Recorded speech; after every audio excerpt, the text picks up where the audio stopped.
unboxing my birthday gifts. It's my very first time to do this one on my channel, so I'm not really sure if I could do a proper unboxing. But if you guys didn't know, I already turned 25 last November 1, and ang tanda ko na!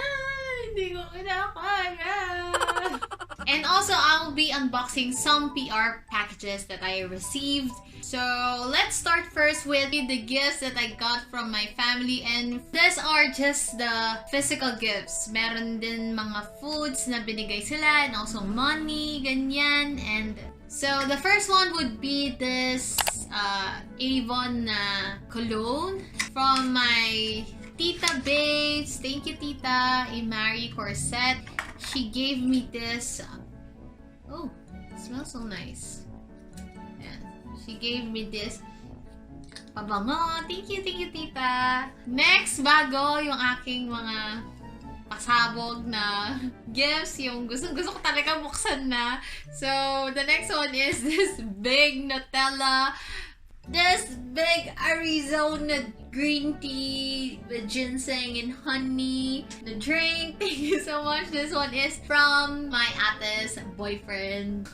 Thank you so much for giving me this one. Alam na alam mo, mahilig ako sa chocolate kahit bawal ako. Practical tayo, practical. Next thing that I received is the sandals from the Natanyo family. Plastic siya, so I will use this one, and nude siya.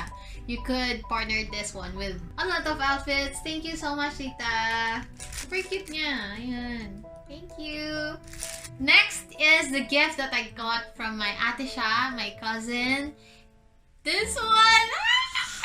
Wait lang, I'm screaming! Thank you so much. So this one is the Blackpink, the album. Ayan, so pangarap ko talaga magkaroon ng mga K-pop albums, pero hindi ko siya tinutuloy. Why? Because I think I will get addicted to it. Tagal ko nang ina-add to cart tong mga albums ng gusto-gusto ko, which is the Blackpink and also BTS. Eto na siya. Binigay na nila as a gift para maumpisan ko na yung aking addiction. So, this one is the Blackpink, the album. Version 1, I think. Ito na siya. Wait lang, kinakabahan ako. So, yung bias ko sa Blackpink is Jennie. So, I hope si Jennie yung aking photo card. And I'm not really sure kung anong makukuha ko dito kasi nga hindi ako masyado ding maano sa mga album sila. Hindi ko masyadong alam yung laman niya. And also, gusto ko lang talaga yung mga music nila. I will play them non-stop, ulit-ulit. Ayan, ito na siya. Unboxing my Blackpink album. Oh my gosh. Nakakaba pala siya. Wait lang naman. Tan tararan, tararatatan, tan tararan. Oh my gosh! Wow! Ang ganda! So, may CD siya. So, this is the photo album. Photo album ba ang tawag dito? Oh my gosh, ang gaganda nila! Where's my Jennie? Jennie! Oh, Jennie! Sana si Jennie yung photo card ko. Pinagpipray ko yan. Mamaya ko na nanamnamin yung laman. Pero ito na siya. Wait lang. Pipikit ako. Sabihin niyo kung ano yung laman. Sino? Sino naman? Hindi ko makita. Wait lang. Ito na. Pinagpipray ko lang naman si Jennie. Diyos ko Lord. Ibigay mo na. Birthday gift mo sa akin. Si Jisoo. Ay, si Jennie! Ay, ito ba yung photo card? What? Yan, pero may Jennie ako. May Jennie ako. Jisoo. I still love dahil kahit sino naman. Pero plus point sa akin, mas sasaya ako kung si Jennie yung natanggap ko. Oh, shit. Jennie! Jennie! Oh my gosh! Ang saya! Ang saya! Alam, may sticker! Super cute! And this one is, ayan, yung mga lyrics. Ala ang Diyosa! Taray! Hi naman, Jisoo! Ala! Ano to? Ano ang cute? Lagay ko ata sa wall ko. Ganyan, 4. Wala! Ang gaganda nila! These are the gifts that I got from my ate. And it's our panganay. So she asked me what I want for my birthday and I said this. She gave me the BTS album. I'm gonna cry. I've been a fan since Blood, Sweat, and Tears, and this is my very, very first album of them. So, I'm just so happy. So, this one is the Butter album. And my bias is Jungkook. So, I wish, diba? Diba naman? Baka naman, Lord, bigay mo na si Jungkook kahit dito na sa album. Sige na naman.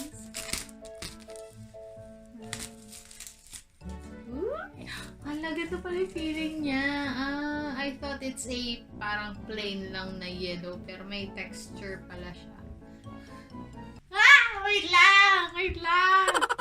Wait lang naman, Lord.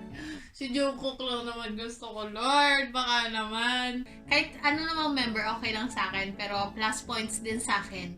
Yung tuwa ko mapupunta sa langit kung si Jungkook yung nandito. Ayan, tinabi ko, ha. So, this one is the CD. Ayan. Kailangan ko na talaga ng CD player. So, dalawa na. Ito muna photo album. Cutie! Wait lang. Alam po, gini-B. Bias, ano ko yun? Bias wrecker. Ay, J-Hope. O, suga nyo. May pakagat-kagat. Taray.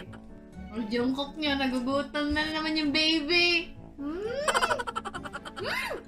Taray ng legs. Gwapo talaga ni V. Mamaya ko na lang din nanamnamin tong... Ay, sis ko naman. Talaga naman, Lord. Lord! And then yung itong poster nila naka-fold. I'm so sad. May lukot siya. Super big. Ayan. Sino? Bakit dalawa? Tagdadalawa ba sila talaga? Tagdadalawa, Lord. Lord, sino? Lord.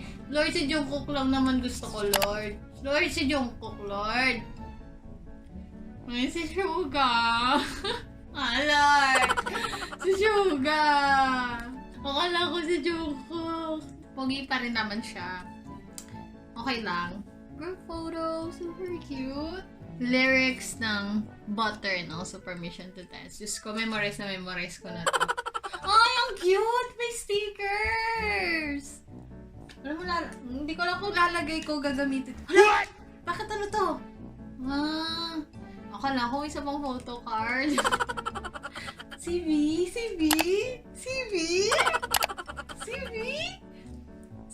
meron ako message from V. Ay, thank you. Meron akong V. Message. So, next is this Map of the Soul 7 version 4. Ayan. So, Lord, ito naman Diyos ko, Lord, Jungkook lang naman, Lord. Jungkook lang naman pangarap ko. Ito na, Ito yung version 4. Ayan. So, ang laki na ito. I did not expect na ganito pala. Alam, may dumi siya! Ako ba yung may kasalanan? Foundation ko ba to? Ba't nagsiya siya ng dumi? Ay!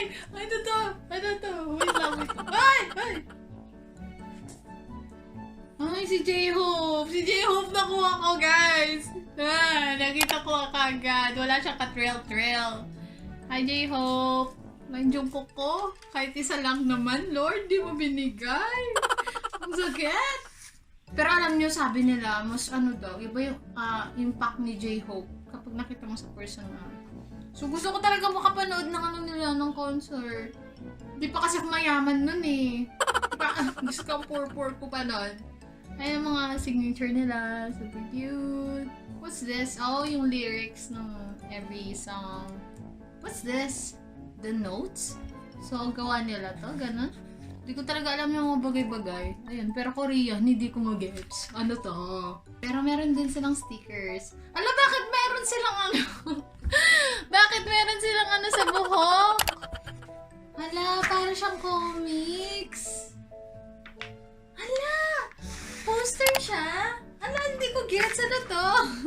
Ay, ang cute naman. Parang siyang comics. So cute.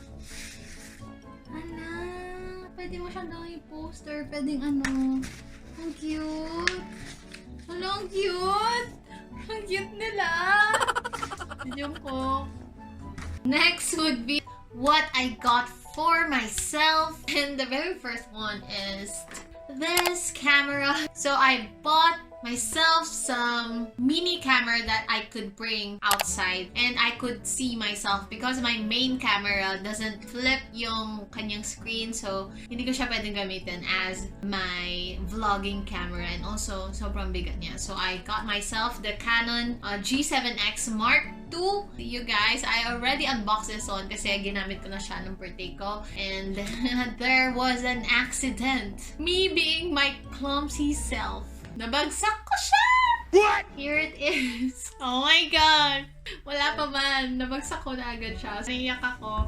Ayan, yung damage niya. Natanggal tong cover niya here for the lens, and also may dent siya here. Nabagsak ko siya.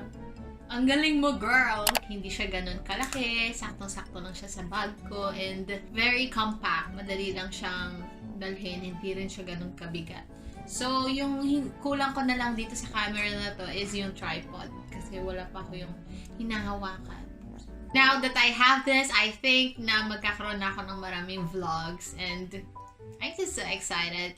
Next thing that I got for myself is this Instax Mini Instant Film. So, I bought this para gamitin ko for my birthday. So, nagamit ko rin dalawa. So, meron pa akong isang pack. 10 films to.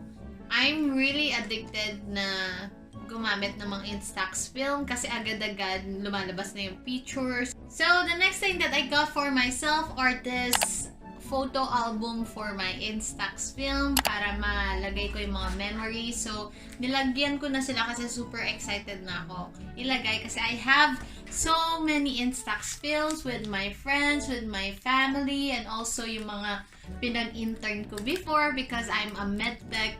So, there was 2 hospitals na nag-intern ako, and meron ako mga memories with them, with my college friends, with my best friends, high school classmates, and also mga best friends ko ng high school, meron ako. So, nadagdag sila with my birthday celebration last November 1. I'm just so happy na meron akong lalagyan that I could scan, like even tumanda ako, meron akong memories with them.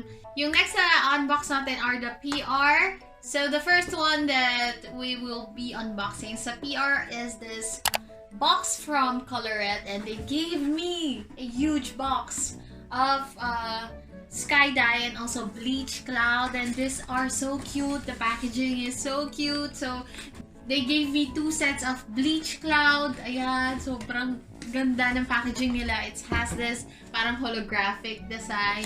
So sobrang excited ko na ulit mag-bleach ng hair. Oh my gosh, I think I will do that one next year na lang para medyo makahinga naman ng konti yung aking buhok. They also gave me this sky dye na Scorpio Twilight Red, and you know how I liked my hair na red last time, so I'm really excited to try out their sky dyes. And this bleach cloud, meron siyang mixing bowl, gloves, and also the bleach powder, oxidizer, and also yung comb para madali mo siyang apply. So, super kompleto na siya. Hindi mo na kailangan bumili pa ng mga kagamitan kapag magbe-bleach ka. So, I would really recommend you guys to use this one. Excited na rin ako magamit siya kasi alam niyo naman kapag nag-bleach ka is tuloy-tuloy na. So, ayoko muna ngayon.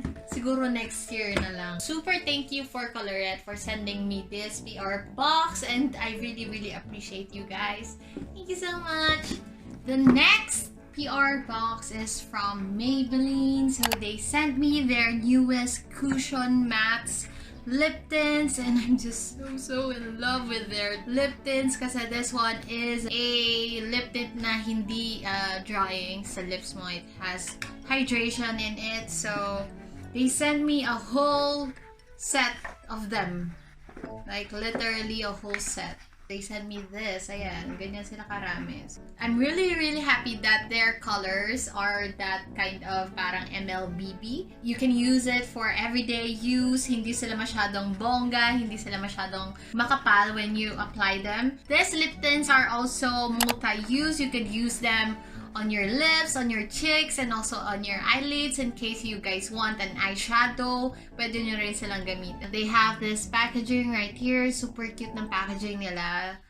Minimalist lang. So this cushion matte lip tints are also enriched with vitamin E. So vitamin E helps with the hydration lalo na sa lips, and I do like that kind of lip tints kasi nga mabilis mag-dry yung aking lips, so I need hydration 24/7 when I'm using these kinds of lip tints. So it has this soft gel inside, so it would have this blurring effect when you apply it on your lips. So ayan, super soft lang niya when you apply it. Hindi siya masyadong mahirap when you blend it on your lips, and hindi siya gaano ka-harsh when you apply it on your lips. Ma-apply mo siya if you want a gradient look or if you want a full lips. Pwede mo siyang magawa.